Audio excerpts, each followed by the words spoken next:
For many years, I never paid a whole lot of attention to the Bible story about Philip and the Ethiopian eunuch. I just took it as another example of the expanding circle of influence of the early Christian movement. You know, follower of Jesus preaches the good news, someone hears it and converts, the person is baptized, they go out and convert more people. It's a simple story, really. The book of Acts is filled with stories like it. Except, this particular story is not nearly as simple as it seems on the surface. A number of years ago, I heard someone preach a powerful sermon about this story, and I was shocked. How had I missed so many details in the story that would have been completely obvious to a first century audience, but which I had entirely overlooked? Once I saw what was really going on in this story, it became much more interesting. Because you see, it is a story of forging relationship across all in the world that would divide us. It's the kind of story about breaking down walls and getting to know people who are very different from us that I think our world needs to hear as much now as we did 2,000 years ago. So perhaps today I can help unpack this story a little bit for you so that you can hear both its invitation and its challenge in a new way. As the story begins, Philip is met by an angel or a messenger from God. The messenger asks him to take the desert road from Jerusalem to Gaza. And wonder of wonders, Philip does. I'm always a little amazed by these Bible characters who answer the call of God to do strange and very perplexing things without any second thought.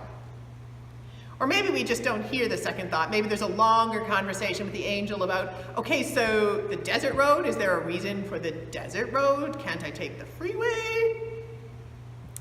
But regardless of why, like our children this morning, although they were a little divided at the beginning, like our children in the Choose Your Own Adventure, Philip decides to go and do it. He gets up and heads to the desert road from Jerusalem to Gaza. Meanwhile, the story goes on. An Ethiopian man was on his way home from Jerusalem, where he had come to worship. He was a eunuch and an official of the entire treasury of Candace. So there is a very large amount of information in those two sentences that is very likely to escape us as modern readers. So first of all, the man is Ethiopian. So that means that he is likely black. Most first century Jews, including probably Jesus, were Arab by race, probably looking something like Palestinians do today. We often have seen so many pictures of Jesus as a white man that we get a little confused about that. So a black man would have stood out as different. And a story that says that someone is from Africa would have had a first century audience assuming that the person was black. Second, we learn that he is on his way home from worshiping in Jerusalem. So this means that he is likely a convert or a would-be convert to Judaism. It's also possible that one or both of his parents were diaspora Jews, that is, Jews who had moved to other places because of economic or social or political pressures. But regardless, these two sentences tell us that he was a spiritual seeker, because why else would you make such a long journey from Ethiopia to Jerusalem at a time long before air travel or even automobiles? Next, we learn that he is a eunuch. That means he's a castrated male, a sexual minority. While the people of Israel did not practice castration, many of the nations around them did, usually involving servants or slaves. We don't know whether this is something that was done to him without consent, possibly as a young child, in other words, a form of sexual violence. Or is it something that he or his parents agreed to as a child or teenager because of the position it would allow him to rise to at court, perhaps as a way out of extreme poverty? Or was it something that he freely embraced as a child or teenager, perhaps in an ancient expression of a self-understanding that we might now name as transgender? The truth is that all three of those things were probably true for some eunuchs in the ancient world, and we don't know what the story of this particular man was. What we do know is that his status as a eunuch would have marginalized him in Jerusalem. He would not have been able to go into the section of the temple reserved for men, and if he wasn't a Jew by birth, it is unlikely that he would have been allowed to convert to Judaism, no matter how sincere his faith was. He would also belong to a group of people that Philip, as a Jewish man, would have been taught since childhood were suspect and to be avoided. Then, in that same 2 sentences, we learn that he is in charge of the entire treasury of Candace, which is the title given to the Queen of Ethiopia. So this is a title kind of like Pharaoh of Egypt, applied to the supreme ruler of a nation. And so if he is in charge of all the money of the Queen of Ethiopia, then he is a rich and powerful man. This is further demonstrated by the fact that he is riding in a chariot in this story.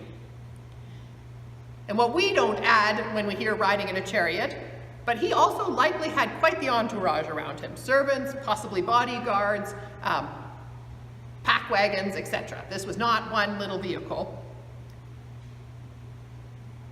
So he would not naturally have been someone that seemed very approachable for someone like Philip. The Philip in this story is Philip the deacon, not Philip, one of the 12 apostles. This Philip was appointed in the beginning of Acts as one of the 7 appointed by the early Christian movement to care for the poor, for the widowed and the orphaned. Stephen, who was stoned to death, was also one of those 7 deacons. And we don't know a whole lot about Philip's personal background. Later in Acts, we discover that he has 4 daughters, but we're never told what his profession is. Yet what we do know is that most of the early followers of Jesus were fishermen and peasants. I think it is safe to assume that he wasn't a wealthy or powerful man, just an ordinary, everyday working guy. After all, he doesn't even have a donkey with him on that road. He's walking. So then my guess is that Philip's natural instinct when seeing a rich and powerful man riding in a chariot would not have been to approach the man, but rather to get out of the way. It was not unheard of for chariot drivers to run over pedestrians. And Philip is clearly on foot in this story.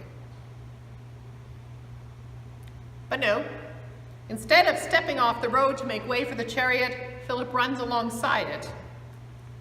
And when he hears the Ethiopian is reading scripture, he asks him if he understands what that is all about. And remarkably, this rich and powerful man invites the guy that is running beside his chariot to get up and join him. And the two enjoy a lively conversation about scripture as the chariot proceeds along the road. Then the Ethiopian eunuch spots some water.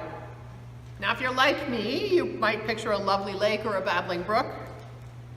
But we have to remember that this is the desert road from Jerusalem to Gaza. So we are more likely talking about a small mud hole rather than a beautiful body of water. So seeing the water, the Ethiopian exclaims, "Look, water! What would keep me from being baptized?" Now, our instinct might be to say nothing, but the original audience for this story could have thought of a lot of reasons why Philip should not be baptized. Philip should not baptize the Ethiopian. First of all, he's a foreigner. Second, he's a eunuch. Third, he works for a foreign government. And fourth, what does Philip really know about this man anyways? He just met him running along the road. But Philip does baptize the Ethiopian. And the book of Acts remembers the story because it speaks to a growing understanding in the early Christian movement that the gospel or good news of Jesus is not just for people who are like the original disciples, Jewish working class people. The gospel is for the whole world. The gospel breaks down barriers and calls people to sit side by side, no matter what their background. There's lots about this story that makes me want to shout hooray. Hooray, I am included even if I don't fit social norms. Hooray, sexual minorities are welcome in the church. It says so right there in the book of Acts. Hooray that the good news of God breaks down barriers and helps people to find common ground. How much does our world desperately need that today? There is a lot that makes me want to shout hooray. However, there is also a lot of challenge for me in this story. It invites me to ask some tough questions. How open am I to learning from strangers? How willing am I to talk to people who are very different from myself? Who is it that is hard for me to include or welcome? As the hymn we sang earlier reminds us, here the outcast and the stranger bear the image of God's face. Let's bring an end to fear and danger. Lots in our world tells us to fear those who are different from us. Yet the gospel invites us to move beyond all those fears and to encounter one another as fellow seekers on the road of life. The gospel invites us to get to know and learn from those who are very different from us. So I have a choose your own adventure challenge for all of you this week. Your challenge, should you choose to accept it, is to intentionally engage with difference. Read a book by an Indigenous author. Our public library has a number of those available. Talk to a stranger on the street or in a store. Watch a TV show or listen to a podcast or watch a movie from a perspective you would not ordinarily choose.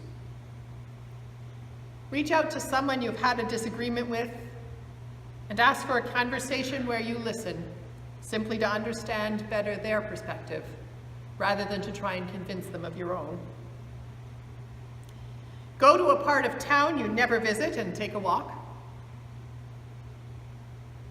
In some way, large or small, even if you are afraid, be like Philip, and let the Spirit guide you to an encounter with someone or something new. It might not be easy.